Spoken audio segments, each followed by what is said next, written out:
Osmania university మంచి భవిష్యత్తు కోసం తెలుగు విద్యార్థులు ఇష్టపడే యూనివర్సిటీ. కాల్ 9059052378 9059052379.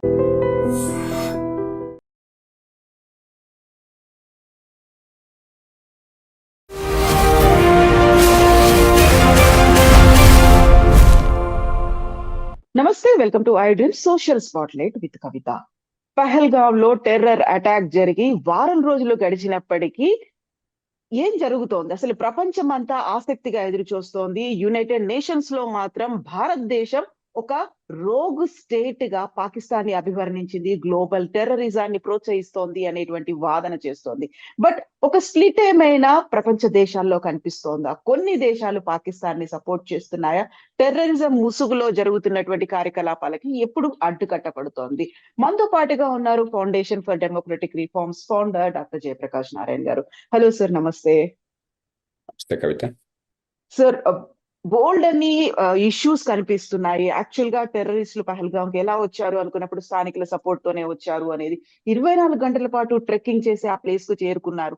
24 గంటల పాటు అలాంటి ఒక కార్యక్రమానికి సంబంధించి ఎందుకని ఇన్ఫర్మేషన్ లేదు అనే దాంతో పాటుగా ఆ తర్వాత జరుగుతున్నటువంటి పరిణామాలు ఇప్పటికీ ఎందుకు గుర్తించలేకపోయారు? ఇప్పటికీ ఎందుకని వారిని అటాక్ చేయలేదు? సర్జికల్ స్ట్రైక్స్ ఎందుకు జరగట్లేదు? ఇవన్నీ వాదనలు వినిపిస్తున్నాయి కదా సార్.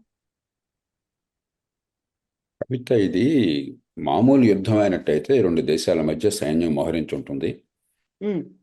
శాటిలైట్ ద్వారా కానీ లేకపోతే ఇతర నిఘా ద్వారా కానీ సైన్యం ఎక్కడ, మన శత్రు సైన్యం ఎక్కడికి వెళ్తుంది, వాళ్ళ ట్యాంకులు ఎక్కడికి వెళ్తున్నాయి, వాళ్ళ విమానాలు ఏం చేస్తున్నాయి మనకు తెలుస్తుంది.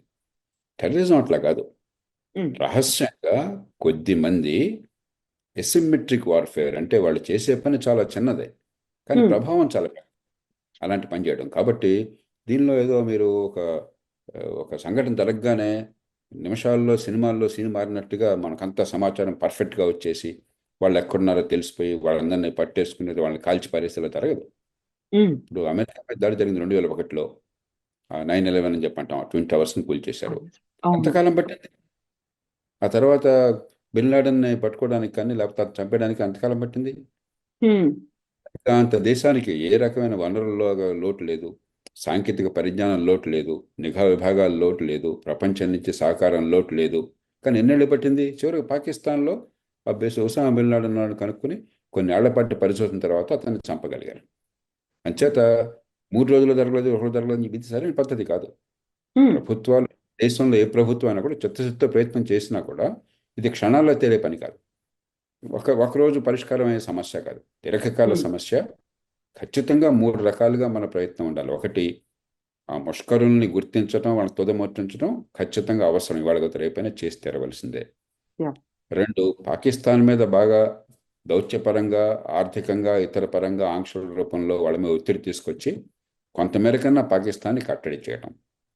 3, స్థానికంగా టెర్రరిస్టులకి రిక్రూట్మెంట్ ఆపటం, దాన్ని తగ్గించడం.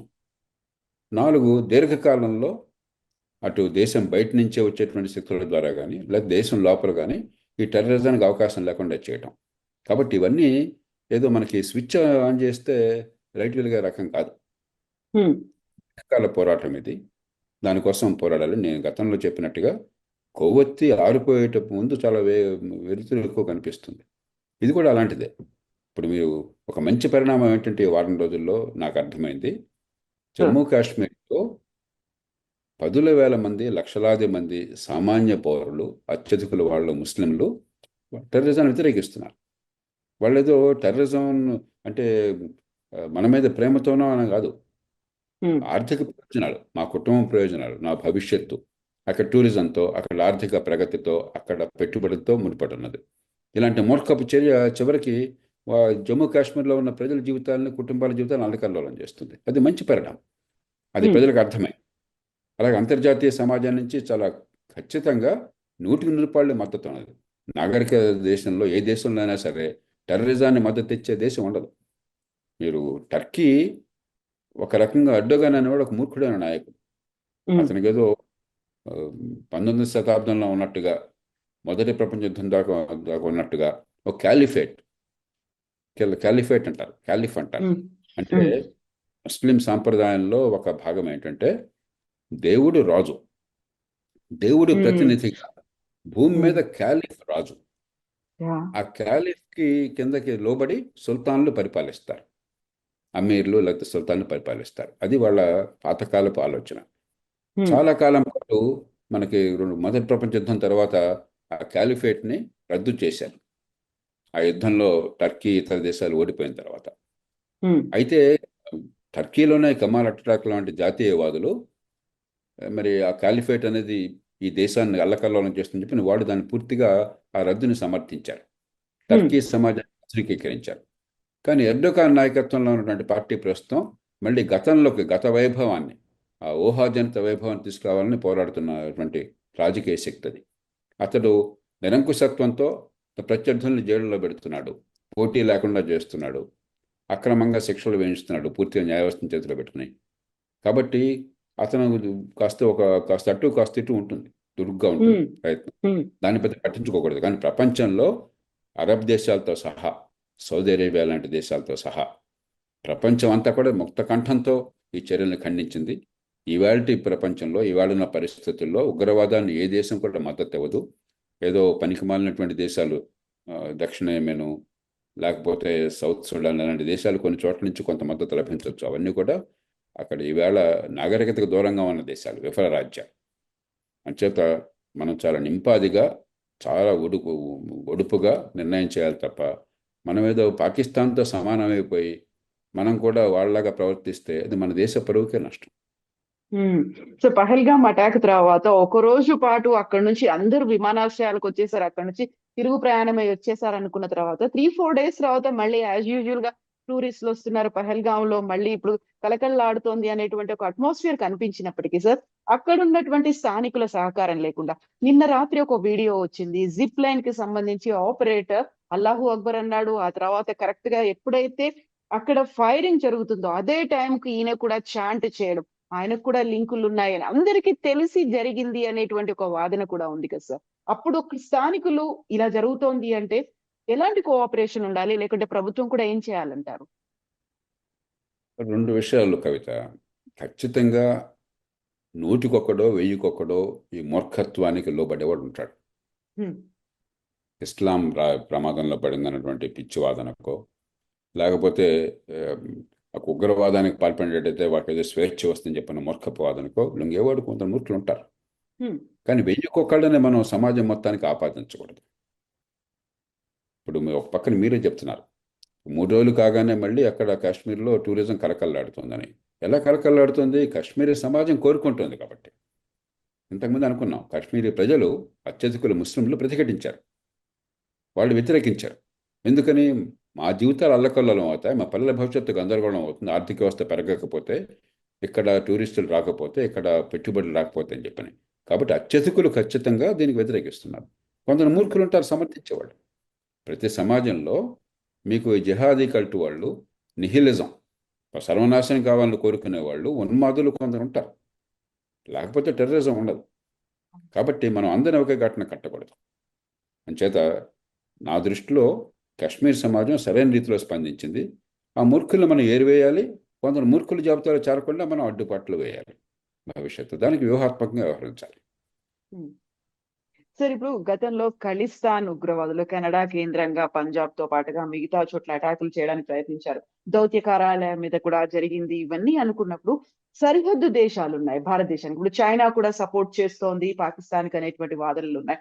వీటన్నిటిని ఎలా టాకిల్ చేయాలంటారు సార్? ఎక్కడెక్కడో మన వాళ్ళే అక్కడుండి మన మీద అటాక్ చేసే ప్రయత్నాలు జరుగుతున్నప్పుడు. ఇప్పుడు చైనా విషయం తీసుకోండి. ఖచ్చితంగా అంతర్జాతీయ సంబంధాల విషయంలో మన కాస్త ఇరుకును పెట్టాలని చైనా ప్రయత్నం చేస్తుంది. అలాగని మన శత్రుత్వం కూడా తెచ్చుకోవాలని కోరుకోదు. హ్మ్. కాస్త మన మీద ఒత్తిడి ఉండాలి వాళ్ళ దృష్టిలో. మనం పూర్తిగా అమెరికా పక్కన చేరిపోతామో, చైనాకు వ్యతిరేకంగా అవుతామని చెప్పిన కొంత ఒత్తిడి ఉండాలి. తర్వాత రెండవది, ఎప్పటికైనా ఆసియా ఖండంలో చైనాకి సమవుజ్జగదగ్గర అవకాశం ఉన్న దేశం భారతదేశం. హ్మ్. జనాభా కానీ, విస్తీర్ణం కానీ, మరి పెరగాలన్న కోరిక కానీ మన మన మన ప్రజలకి, మన సమాజానికి ఉన్నాయి. కాబట్టి చైనా నిలవరించే ప్రయత్నం చేస్తుంది, దీనిలో రహస్యం ఏం లేదు.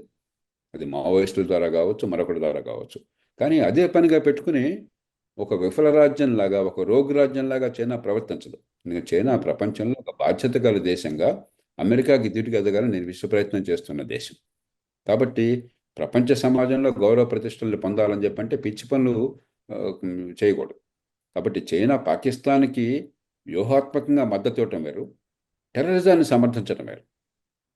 చైనాకు కూడా టెర్రరిజం అంటే చాలా తీవ్రమైనటువంటి వ్యతిరేకత ఉన్నది. ఎందుకంటే చైనాలో జనాభా తక్కువైనా కూడా 4-5% అయినా కూడా అక్కడ చైనా పశ్చిమ భాగంలో ముస్లిం ప్రాంతం ఉన్నది.